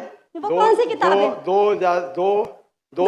दो सेंटेंस से ज्यादा बात करना तकरीर का वक्त खत्म हो गया। मैं माजरत चाहती हूँ। मैं आपकी सुनिए, आपने कम से कम 2 मिनट तो बात कर चुकी है जी। आपने कम से कम 10 सेंटेंस बोल चुकी है जी। उसमें कोई सवाल था नहीं, तो दूसरे को मौका दीजिए। नहीं, रामायण और गीता का बता दो, उसमें आखिरी उतार बोला गया मोहम्मद रसूल पाक को, तो वो कहती है कि वो सच्ची किताब है हमारी। आस्ते से माइक जरा दूर खड़ी रहिए। वो बोलती है कि कौन बोलती है? मेरी दोस्त हैं जिनको मैंने तबलीग की कि इस्लाम में दाखिल हो जाओ, तो वो बोलती है आपके जाकिर नाइक साहब मेरा एक सवाल का जवाब देते तो मैं मुसलमान हो जाऊंगी कि ये रामायण और गीता में जो लिखा हुआ है कि आखिरी रसूल पाक जो आखिरी उतार है तो हमारी किताब सच्ची है, और इसे हवाला क्यों देते हैं वो? अगर बाइबल से दे 4 किताबें इलामी है और मैंने स्टडी किया तौरात ज़बूर। बस सवाल खत्म हो गया, अभी जवाब सुनेंगे कि नहीं? जवाब भी आपको देने का? जी जी जी। अब सवाल छोटा सा, इतने छोटे सवाल के लिए आप 10 सेंटेंस आगे 10 सेंटेंस पीछे, लोग को सवाल ही घूम जाता है। सवाल छोटा सा। मेरी हिंदू दोस्त कहती है, हिंदू सहेली कहती है कि जाकिर नाइक कहते हैं हिंदू किताब में अल्लाह के रसूल मोहम्मद सल्लल्लाहु अलैहि वसल्लम का जिक्र है तो मेरी किताब सही है। बराबर ना? खत्म। अभी जवाब देता हूं मैं।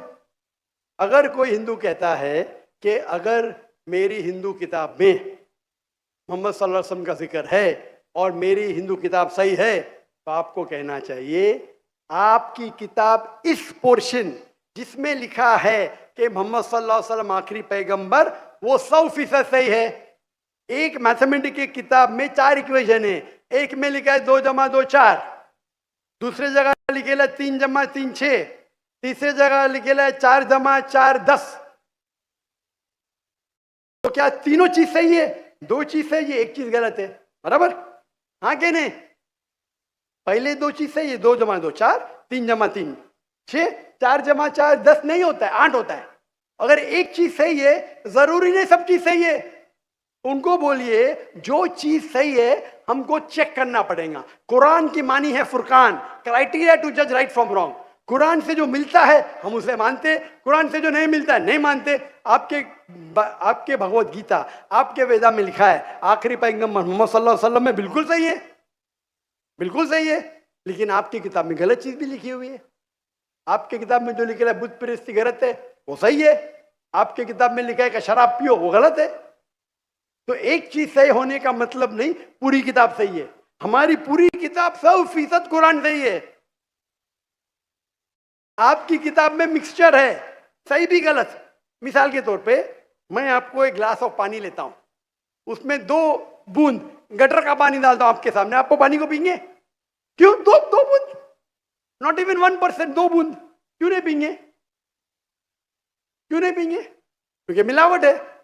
तो अल्लाह की किताब जो वाहिद किताब है, अल्लाह ताला फरमाते हैं सूरह राद में सूरह नंबर 3 आयत नंबर 38 में, अल्लाह ताला फरमाते वकुल नजलिन किताब, हर दौर में हम किताब नाजिल करेंगे। 4 किताब का जिक्र है कुरान मजीद में, तौरात, ज़बूर, इंजील और कुरान। लेकिन अल्लाह ताला ने कई और किताब नाजिल किए। मिसाल के तौर पे सूफ़ इब्राहिम, कई किताबें नाम से हम नहीं जानते, लेकिन सारे किताब उस वक्त के लिए थे, उस दौर के लिए थे। और अल्लाह ताला, क्योंकि वो किताब क़यामत तक सही नहीं रहेंगी, अल्लाह ताला ने वादा नहीं किया कि उसे हम महफूज रखेंगे। जहाँ कुरान मजीद का सवाल है, अल्लाह ताला फरमाते सूरह हिजर में सूरह नंबर 15 आयत नंबर 9 में, हमने कुरान मजीद नाजिल किया, हम उसकी हिफाजत करेंगे। तो ये किताब में कोई गलती नहीं, 100% प्योर है।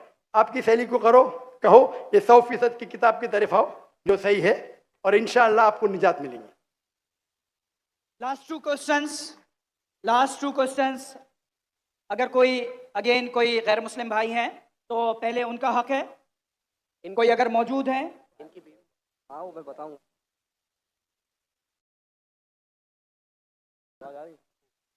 सर ये मेरा सवाल है कि अपना नाम बताइए, अपना प्रोफेशन बताइए। मेरा नाम है अली हमजा और मैं मुस्लिम कमेटी से हूँ। मैंने एक लड़की से शादी की थी, हिंदू लड़की से, मुस्लिम करके। अलबत्ता उससे एक मेरी बेटी पैदा हुई, तो अब वो मुझसे डिवोर्स मांगती हैं और वो बच्ची भी मांगती हैं, और वो कहती हैं कि इस बेटी को मैं साथ ले जाऊंगी और अपने मज़हब में कन्वर्ट दोबारा होना चाहती हूँ। अगर मैं बच्ची दे देता हूँ और वो अपने मज़हब में कन्वर्ट हो जाती है तो क्या मुझे गुनाह मिलेगा या नहीं मिलेगा? मतलब यही सवाल। भाई साहब ने पूछा कि मैंने एक हिंदू लड़की से शादी की, फिर कहा कि शादी करने के पहले कन्वर्ट कर लिया। ये कहा कि बच्ची पैदा हो गया, अभी डिवोर्स चाहती है 1 साल बाद, और वो मेरी बच्ची को लेके आना चाहती, तो मैं क्या, इसकी जिम्मेदारी मेरी है? पहले ये पूछना चाहता है अपने कन्वर्ट सही तरीके से किया, गलत तरीके से किया? सर कन्वर्ट पहले किया, पहले मुस्लिम किया कराची बनौरी टाउन से। कन्वर्ट जो किए अपने, मैं कहता हूँ रिवर्ट, सही तरीके से किए या गलत तरीके से? मैं नहीं जानता हूँ। सही तरीका मतलब सही तालीमात दी कुरान मजीद की, वो असल में कुरान से मुतासिर हुए कि आपका नाम क्या है? अली हमजा। अली हमजा, हो सकता है वो अली हमजा के इश्क में कन्वर्ट हो गई, बराबर ना? वो अल्लाह के इश्क में कन्वर्ट होना चाहिए, अल्लाह के रसूल के इश्क में कन्वर्ट होना चाहिए। आपके इश्क में कन्वर्ट हो गई तो मे भी आपकी गलती है। कन्वर्ट करके बच्ची पैदा हो गई, बच्ची को भी लेके जाएंगे टेंपल में, गलती किसकी है भाई? आप बोलिए मुझे, गलती किसकी? हाँ आपकी है। अब क्यों सवाल पूछ रहे फिर? सर ये सवाल तो सवाल ये है, अभी ऑपरेशन हो गया, प्लास्टिक सर्जरी करने पड़ेगा। आप उनको मेरे कसर दिखाओ, मेरे वीडियो दिखाओ। सर आप 1 साल आपसे शादी की, आपको 100% पता था कि नाम के लिए कन्वर्ट की, चलो हो तो गई कन्वर्ट, उस टाइम भी दावत नहीं की आपने, सही है क्या नहीं? सच बोलो। सर आपका बयान लेट हुआ, वो चले सुनिए मेरी बात, आई थी। सुनिए मेरी बात। आपने शादी कर ली, चलो कर ली अल्हम्दुलिल्लाह, आपको पता था कि नाम के लिए कन्वर्ट हुई, उस टाइम तो अब सही दावत देने का था उसको, बराबर कि नहीं? बराबर। आपने बोले चलो कन्वर्ट हो गए, अभी गए भाड़ में, क्या फर्क पड़ता है? यानी आपने सूरे अल असर के 3रे पार्ट को वतवासौ बिल हक पे अमल नहीं किया, बराबर? जन्नत में जाने के लिए वतवासौ बिल हक भी जरूरी है, अपने खुद के बीवी के साथ नहीं करा तो अल्लाह से पहले माफी मांगनी पड़ेगी। अभी प्लास्टिक सर्जरी करो, आप समझे ना?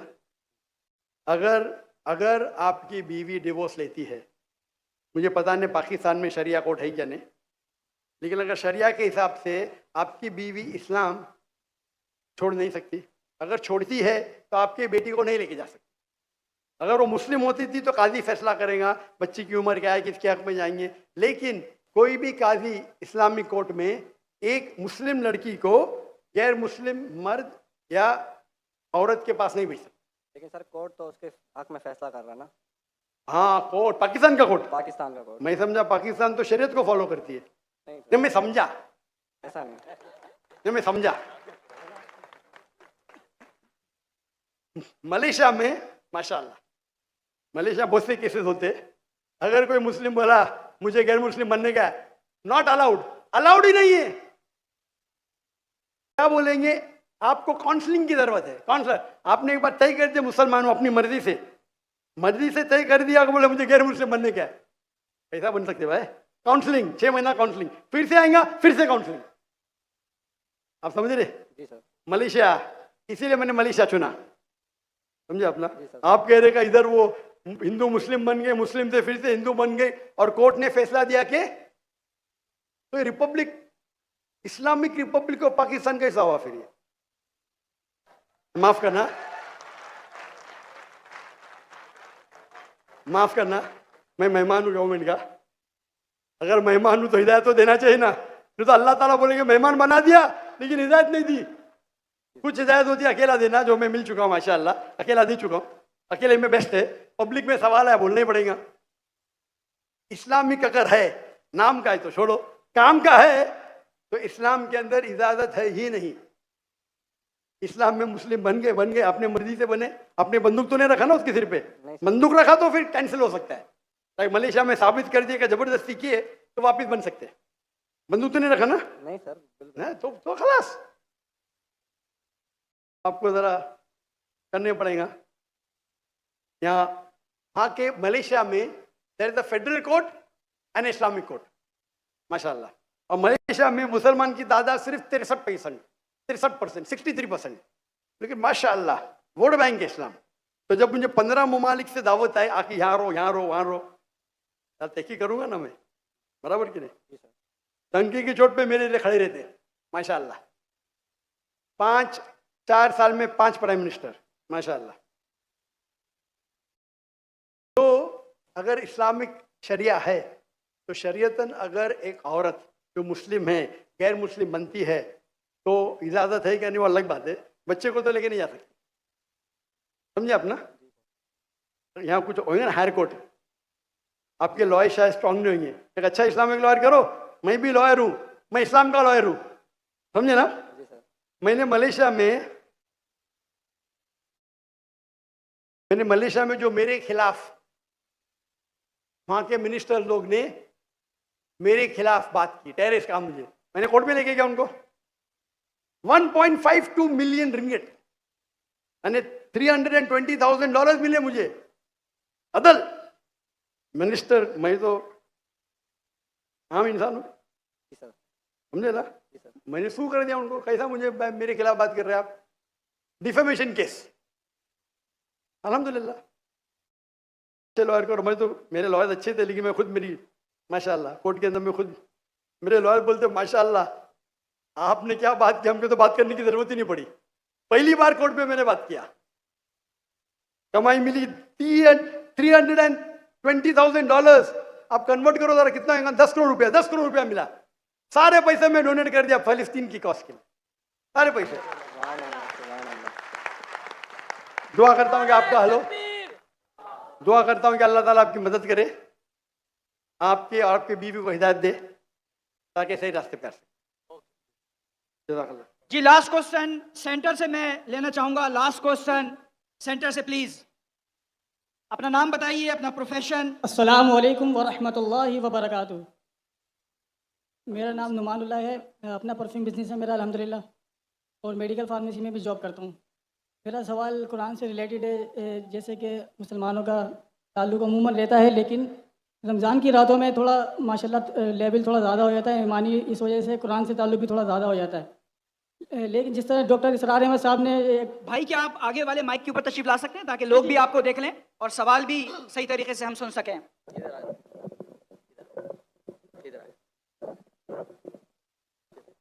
अस्सलाम वालेकुम।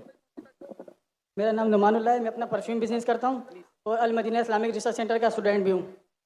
मेरा सवाल ये है कि रमज़ान की रातों में मुसलमानों का ईमानी लेवल थोड़ा ज़्यादा होता है। जिस तरह डॉक्टर इसरार अहमद साहब ने एक काम को जारी रखा था कि मुसलमानों को कुरान से जोड़ने के लिए। अच्छा, तो मेरा ताल्लुक़ वैसे अहले हदीस से है, मकतब अहले हदीस से है अल्हम्दुलिल्लाह।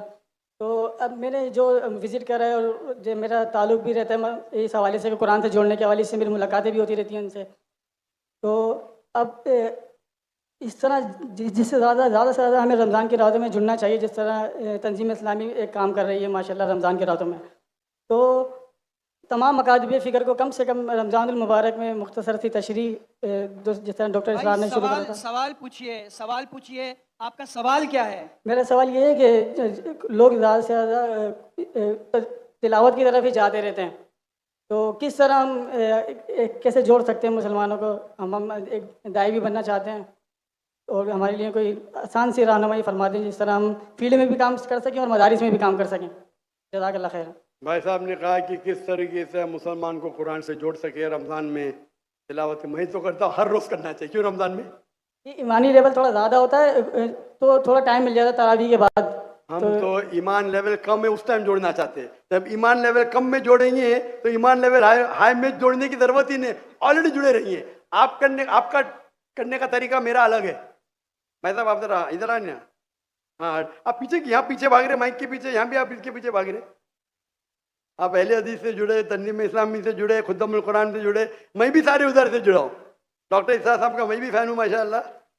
डॉक्टर इसरार अहमद का फ़ैन हूँ, देवबंद का फ़ैन हूँ माशाल्लाह, नो प्रॉब्लम अहले हदीस से। लेकिन कॉल इन्ननी मिनल मुस्लिमीन, मैं आपको मुस्लिम कहता हूँ, मैं कुरान से जुड़ा हूँ। आप समझे ना? तो जो आपकी अल्लाह ने जो आपको सहूलियत दी है, एबिलिटी उससे करो। और अगर अल्लाह ने आपको एबिलिटी दी, रोज़ जोड़ सकते हैं लोग को, तो रमज़ान के लिए क्यों रुक रहे? बाकी टाइम पे क्या करेंगे? मच्छर मारेंगे? रोज़ भी जोड़ते हैं वैसे, रोज़ाना हमारी क्लास चलती है। बोलो कि हर रोज़ जोड़ने की कोशिश करो। तो ये सवाल कि रमज़ान में करना सिर्फ ठीक है, अगर आपका कम लेवल है तो रमज़ान में तो जोड़ो, नो प्रॉब्लम। तो कौन आपको रोक रहा है? असल में बहुत सारी मदारिस में, मस्जिदों में ये काम होता नहीं है। अगर वो शुरू भी करते हैं तो ज़्यादा से ज़्यादा 15 मिनट देते हैं और खुलासे का नाम देते हैं। 15 मिनट में एक आयत की तफसीर भी तकरीबन सही से नहीं हो सकेगी। तो क्या होता है? मतलब मुख्तसर सी तशरीह 2 घंटे, कम से कम 1.5 घंटा, ऐसा बढ़ा के कम से कम रमज़ान पूरा कुरान एक मुख्तसर तर्जुमे से भी जोड़ लें तो काफ़ी लोग जो हैं इनका प्रॉब्लम हमारे मुसलमान इदारे में यही प्रॉब्लम है। चाहे मैं ही सही हूँ, आपको बोलना चाहिए मैं भी सही हूँ। ये एक सिर्फ यही तरीका है क्या? कुरान मजीद में लिखा हुआ ये कि आप 2 घंटा करो, लिखा है कुरान मजीद में? क्या हदीस में लिखेला है? क्यों आप जबरदस्ती कर रहे? जो मैं करूँ सब लोग करे। अरे आपका इदारा सबसे बेस्ट है दुनिया में क्या? मैं बोलता हूँ कि डॉक्टर जाकिर नहीं करे वही करो। क्या मैं आपको बोला कि कंपैरेटिव करो? आप करते कंपैरेटिव? आपको याद है बाइबल? आपको मैं बोला आप करो, क्यों जबरदस्ती? आप बोलो ये एक तरीका है, मैं कर रहा हूं, लोग चाहते तो करो। ये प्रॉब्लम हमारे इदारे में यही है। आप मुझे फॉलो करो तो ही सही, नहीं तो गलत है। कभी इसरार अहमद साहब ने ऐसा कहा? आप इसरार अहमद की तालीमात पढ़ो। प्रॉब्लम ये है कि हर इदारा समझता है आप मुझे ही फॉलो करो, ये ही को निकालो, भी में कन्वर्ट करो। मैं कहता हूं मैं भी सही हूं, मेरा भी एक तरीका है दावत का, है क्या नहीं तरीका? आपको फॉलो करने का करो, अल्हम्दुलिल्लाह कुछ तो करो। जरूरी है कि डॉक्टर जाकिर नाइक की बने? कुरान में लिखेला कि डॉक्टर जाकिर नाइक को फॉलो करो? किसको फॉलो करो? अल्लाह के रसूल को फॉलो करो। अल्लाह के रसूल ने कहा कि 2 घंटा पढ़ना चाहिए तरावी के बाद? नहीं। लेकिन हराम ने अच्छी बात है, मैं आपके साथ हूं, लेकिन जबरदस्ती थोपने का है। नहीं 40 दिन जाओ। अरे क्यों 40 दिन जाओ? मुझे जिंदगी भर जाने का है, जबरदस्ती। आखिर में 40 दिन चलो, अरे जिंदगी भर मैंने दे दिया अल्लाह के राह में, दिन दिया रात दिया। किसको 40 दिन जाने का जाओ, किसको 20 दिन जाने का जाओ, किसको 80 दिन जाने का जाओ, 4 महीने जाने का जाओ। मैं तो जिंदगी लगा दी मेरी। तो प्रॉब्लम क्या है? अगर आपको कुछ कुरान और हदीस से मिलता है उसके ऊपर आप जबरदस्ती करते लोग से, या बोलो मेरा एक तरीका है, कुरान में लिखा है तालविला कलिमतिन, आप भी करो, आप भी कोशिश करो, नहीं करो नो प्रॉब्लम। अगर मैं तकरीर में बोलूं भाई डॉक्टर जाकिर नाइक, आप अगर मैं तकरीर में आते ना भाई आपको बाइबल कोट करने पड़ेगा 10, नहीं तो एंट्री नहीं। अल्हम्दुलिल्लाह मेरे तकरीर सुन के बहुत से मुसलमान बाइबल कोट करते, पता आपको? आप नहीं करते, अफसोस की बात है। फिर भी मैं आपसे मोहब्बत करता हूँ, जज़ाकल्लाह खैर। फिर भी मोहब्बत करता हूँ जी। मैं भी आपसे बहुत मोहब्बत करता हूँ। प्रॉब्लम क्या है? आप ऊंचे उलमा को सुनेंगे, डॉक्टर इसरार अहमद को सुनेंगे, उनकी माशाल्लाह वो मेरे घर में मेहमान थे 2004 में तकरीबन, सन बराबर बताने। मैं बहुत मुतासिर हूँ उनसे। हमारे कुछ साथी उनसे नाराज थे। मैंने क्या नाराज है भाई, क्या गलत बोल रहे हो, खाली मेरे इदारे से नहीं मतलब क्या गलत। मैंने साथ दिया उनका, बुलाया उनको, और मैं जानता था वो हनफी है। मैं देखा कि डॉक्टर साहब आप रफ़ीदैन कर रहे? बोला हाँ बेटा, मेरे वालिदैन हनफी, जब हनीफी फॉलो करता हूँ, इस पे रिसर्च किया, मैं रफ़ीदैन कर रहा हूँ, अल्हम्दुलिल्लाह। ये छोटी छोटी बात में जबरदस्ती, उनने कभी मुझसे जबरदस्ती नहीं की। मुझे कहा बेटा आप क्या करना चाहते हो? बोला मैं दोनों करना चाहता हूँ, दावा भी डॉक्टर भी। बोला बेटा मैंने 7 साल कोशिश की, नाकामयाब था, एक को चुनो, उनमें माहिर बनो। मैंने डॉक्टरी छोड़ दी और दावत किया। जबरदस्ती छोड़ी की मेरे पे। उन्होंने कहा बेटा अपने जरूरत को कम करो, अपने जरूरत को कम करो, ताकि आप इसके गुलाम ना बने। अगर मैंने, अल्लाह ने मुझे पैसा दिया, मुझे तो रोज रोज चाहिए ही, मुझे रोलेक्स घड़ी चाहिए, तो मुझे फिर यूट्यूब से कमाने पड़ेगा। मेरे अखराजात मेरे महीने के $500 है सिर्फ। कितने?